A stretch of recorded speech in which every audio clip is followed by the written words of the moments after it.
자, 넓게 서 있는 상태에서 그대로 칩니다. 상체를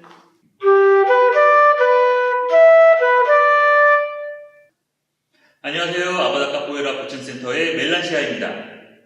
요즘 열혈사제라고 하는 드라마에서 장용이라는 캐릭터가 카포에이라를 하면서 많은 분들이 그걸 보고 카포에이라 스텝을 많이들 따라 하시더라고요. 그래서 오늘은 이 카포에이라 기본 스텝 진가에 대해서 한번 알려드리려고 합니다. 일단 이 카포에이라 기본 스텝 진가는 조금 여러 단계가 있어요. 그래서 요거를 한 3단계 정도로 줄여서 한번 알려드리도록 하겠습니다. 이 카포에이라 스텝 진가는 조금 다른 무술들하고 포지션이 조금 달라요. 보통은 왼발이 앞에 있으면 왼손이 앞에 있고, 또는 반대로 오른발이 앞에 있으면 오른발이 있죠. 보통의 다른 무술들은. 근데 카포에이라는 반대로 오른발이 앞에 있으면 왼손이 앞에 있습니다. 그래서 기마 자세로 다리를 벌린 상태에서 자, 오른발을 뒤로 빼면 왼발이 앞에 있죠? 그럼 오른손 반대손을 올려줄 거예요. 앞에 가드를 올려주시면 됩니다.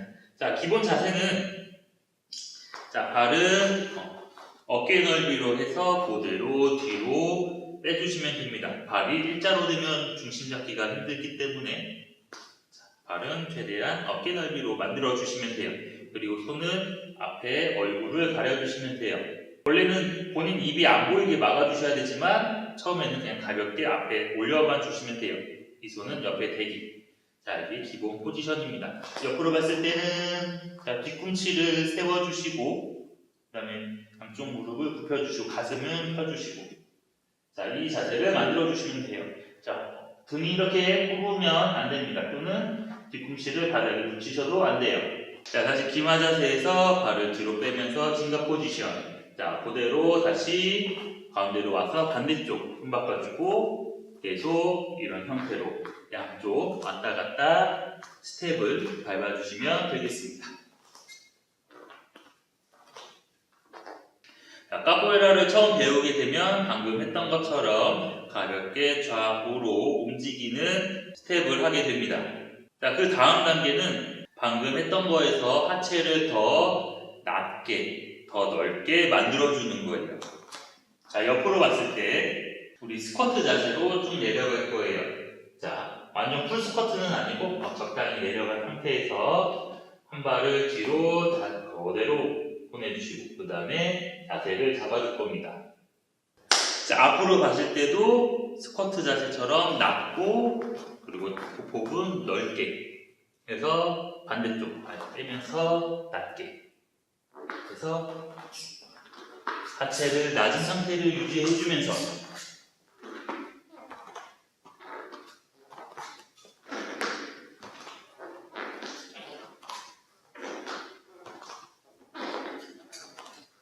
이렇게 하체를 낮고 넓게 해주시면 되겠습니다. 자, 그 다음 단계는 상체를 좌우로 흔들어 줄 거예요. 손도 사용을 하고. 자, 일단 상체는 왜 흔들어 주냐면 상체를 더 흔들어 줌으로 해서 더 리드미컬하게 스텝을 밟을 수가 있고, 또 복싱의 위빙 같은 역할을 해요. 몸을 흔들어 주면 상대방의 공격에 대비하기가 더 쉽고, 그다음에 상대방을 속이기에도 더 용이합니다. 자, 한번 해볼게요. 자, 넓게 서 있는 상태에서 그대로 칩니다. 상체를 흔들면서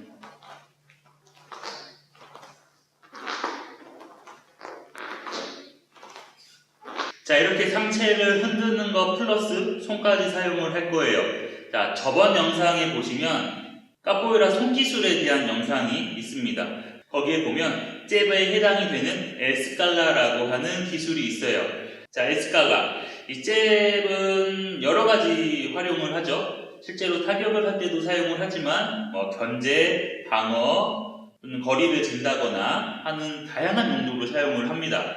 그래서 진가를 할 때도 에스칼라를 이용해서 상대방을 견제하고 방어하고 내 거리를 제고하는 역할을 하시면 돼요.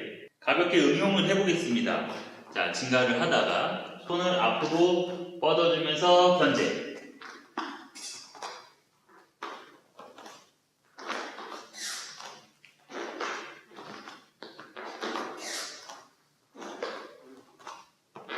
또 다른 방식으로 에스칼라를 응용을 해보면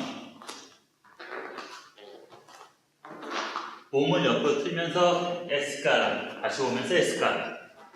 자, 반대쪽 똑같이 에스칼라, 에스칼라.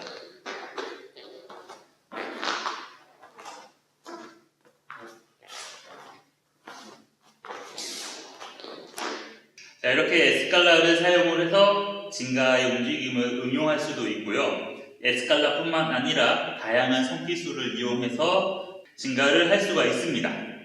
물론 카포에이라 단체마다 또는 개인마다 차이가 있을 수 있다는 점 참고해 주시면 감사하겠습니다. 증가를 연습을 할 때 최대한 넓게, 낮게 연습을 해 주셔야지 하체에 힘도 생기고, 만약에 넓게 연습하지 않으면 증가가 계속 작아지고 좁아져요.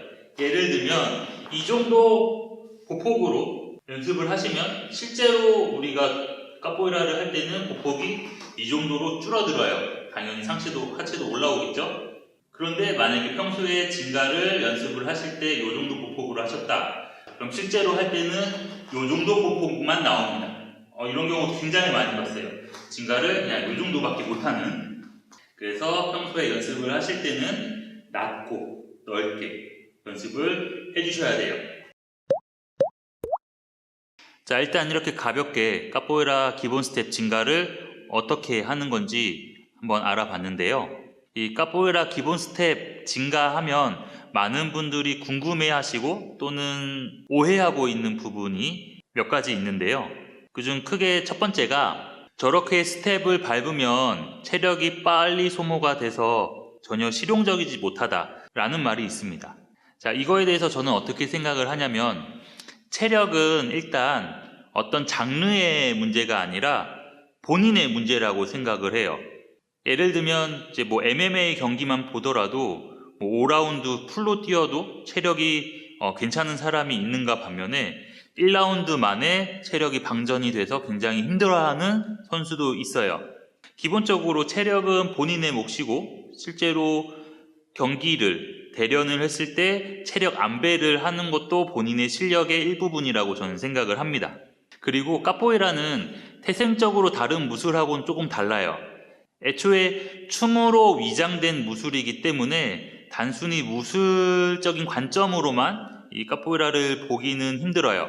그래서 무술적인 관점, 그 다음에 춤적인 관점을 같이 봐야 되고, 그리고 무술은 하나의 또 스포츠죠. 스포츠는 운동이기도 하고요. 그래서 운동적인 관점도 함께 봐야 될 것 같아요. 그래서 무술의 관점을 먼저 보자면, 다른 무술들과 비교를 했을 때 체력 소모가 심해요. 이 부분은 확실히 실용적이지 못합니다. 그런데 반대로 운동의 관점으로 보면 체력 소모가 심하다라는 건 그만큼 운동 효과가 높다라는 거예요. 아까 증가 스텝을 낮게 하는 거 보셨죠? 스쿼트 자세로 낮춰서 그 상태로 좌우로 움직입니다. 런지, 스쿼트, 런지, 스쿼트, 런지, 스쿼트. 이미 증가 스텝을 하면서 런지하고 스쿼트, 하체 트레이닝을 계속 하게 되고요. 그리고 계속 움직이게 되죠. 유산소의 효과도 있습니다. 그리고 상체를 숙이고 있기 때문에 이 자세를 유지하기 위해서는 허리에 기립근의 힘이 굉장히 필요해요. 그래서 증가를 하면서 기립근의 강화도 많이 됩니다. 그리고 춤의 관점에서 보면 춤은 실용적인 춤, 비실용적인 춤으로 나뉘지 않아요. 춤은 멋있고 아름다워야 돼요. 춤을 무술의 관점으로 보면 설명을 할 수가 없어요. 애초에 다른 거기 때문에. 근데 카포에이라는 무술적인 요소와 춤적인 요소가 같이 있기 때문에 여러 가지 관점에서 봐야 설명이 됩니다. 두 번째는 싸울 때 누가 저런 스텝을 밟으면서 싸우냐라고 하는데요. 맞아요. 싸울 때는 증가 스텝을 밟지 않아요. 왜냐면 카포에이라는 춤으로 위장된 무술이에요. 왜 위장을 했느냐? 무술을 수련하는 것을, 연습하는 것을 감추기 위해서 춤으로 위장을 한 거예요. 근데 만약에 실제 싸움이다라고 했을 때 내가 무술을 수련하는 것을 들키지 않기 위해 위장할 필요가 없죠? 네, 간단하게 카포에이라 기본 스텝, 증가에 대해서 한번 알아봤는데요. 증가에 대해서 더 궁금하신 점이 있으시면 댓글 남겨주세요. 최대한 답변을 해드리도록 하겠습니다. 오늘 영상도 유익하셨다면 좋아요와 구독 부탁드릴게요. 감사합니다.